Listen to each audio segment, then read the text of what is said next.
SSC 2026 এর শিক্ষার্থীরা তোমাদের রেজাল্ট তো হয়ে গেছে, তোমাদের অনেকেরই রেজাল্ট ভালো হয়েছে, অনেকেরই কাঙ্ক্ষিত রেজাল্ট হয়নি।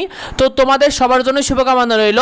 তবে রেজাল্টের পর তোমাদের কাদের কি করণীয় তোমাদেরকে A to Z জানিয়ে দেবো, কারণ তুমি একটা ভুল সিদ্ধান্ত নিলে কিন্তু পুরো বিষয়টা তোমার উপরই থেকে যাবে। তাই পুরো বিষয়টা তোমাদের জন্য খুবই জরুরি। দেখো শিক্ষার্থী, তোমাদের এসএসসি 2026 এর রেজাল্টের পাস ফেল নিয়ে তোমাদের এসএসসি 2026 পাস করেছে কিন্তু 11,38,870 জন শিক্ষার্থী।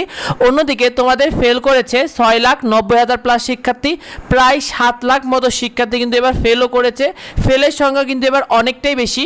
তো তোমরা যারা পাস করেছো, তোমাদের একাদশ শ্রেণীতে তোমাদের ভর্তি আবেদন করতে হবে। তোমরা যারা বর্তমানে পাস করেছো, তোমাদের অবশ্যই কিন্তু কলেজ ভর্তিতে একটা আবেদন করতে হবে, যেটা কিন্তু চলতি আগস্ট মাসে শুরু হবে। কলেজ ভর্তি তুমি কিভাবে করবে, কিভাবে কলেজগুলো চয়েস দিবে, A to Z ভিডিও আমাদের এডুবঙ্গ ইউটিউব চ্যানেল এবং এডুবঙ্গ ফেসবুক পেজে পেয়ে যাবে। সেগুলো পেতে অবশ্যই যুক্ত হয়ে যেও। আর তোমাদের যাদের রেজাল্টটা কাঙ্ক্ষিত হয়নি বা রেজাল্টটা তোমাদের আশানুরূপ হয়নি, তোমরা কিন্তু বোর্ড চ্যালেঞ্জের আবেদন করবে অবশ্যই, কারণ বোর্ড চ্যালেঞ্জের মাধ্যমে কিন্তু তোমাদের অনেক শিক্ষার্থীর রেজাল্ট কিন্তু পরিবর্তন হবে।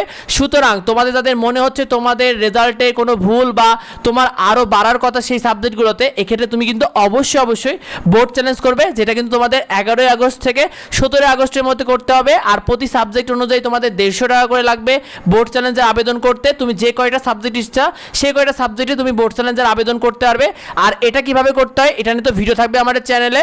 শিক্ষার্থী, এই সাথে তোমাদেরকে, তোমরা যারা ফেল করেছো তোমাদের করণীয় কি? যদি তোমার মনে হয় তোমার রেজাল্টে ভুল রয়েছে, তারা অবশ্যই দেরি না করে কিন্তু বোর্ড চ্যালেঞ্জের আবেদনটা অবশ্যই করবে। এটা তোমাদের জন্য পরামর্শ রইল আমাদের তরফ থেকে, কারণ প্রতি বছরই অনেক শিক্ষার্থীর রেজাল্ট পরিবর্তন হয়। আর এবার রেজাল্টের পরিবর্তনের হার আরও বাড়বে। এর কারণ কি তোমাদেরকে এটাও জানিয়ে দিচ্ছি।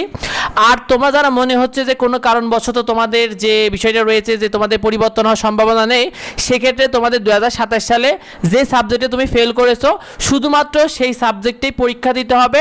তবে তোমাদের কাছে আমার পরামর্শ থাকবে যে তোমরা অবশ্যই বোর্ড চ্যালেঞ্জের আবেদনটা এবার করবে।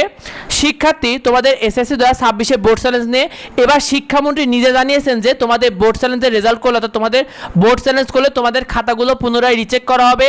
এর আগে শুধুমাত্র বোর্ডে তোমাদের খাতাগুলোতে যোগে ভুল হয়েছে কিনা এবং কোনো খাতা নাম্বার দিতে ভুল হয়েছে কিনা খালি এটা দেখা হতো। কিন্তু একটা শিক্ষার্থীকে একটা প্রশ্নে কেন 1 মার্ক দেওয়া হলো, কেন এখানে এই 2 নাম্বার প্রশ্নে কেন 3-এর জায়গায় 2 দেওয়া হলো, এই বিষয়কে দেখা হতো না। তবে এবার কিন্তু বলা হয়েছে খাতাটাকে পুনরায় রিচেক করা হবে, এটা শিক্ষামন্ত্রী জানিয়েছেন। আর এক্ষেত্রে এবার কিন্তু রেজাল্ট পরিবর্তনের হার গত বছরের থেকে অনেক বেশি বাড়বে, কারণ প্রতি বছরই প্রায় 5-7 এমনকি 10,000 পর্যন্ত শিক্ষার্থীর রেজাল্ট পরিবর্তন হয়। গত বছরে প্রায় 15,000 শিক্ষার্থীর রেজাল্ট পরিবর্তন হয়েছিল।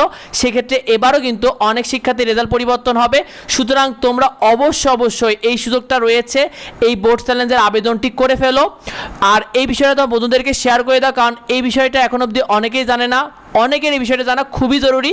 তাই বেশি করে ভিডিওটা বন্ধুদেরকে শেয়ার করে দাও, যাতে অন্যরা এই বিষয়টি জানতে পারে। দেখা হয় পরবর্তী ভিডিওতে। ধন্যবাদ সবাইকে।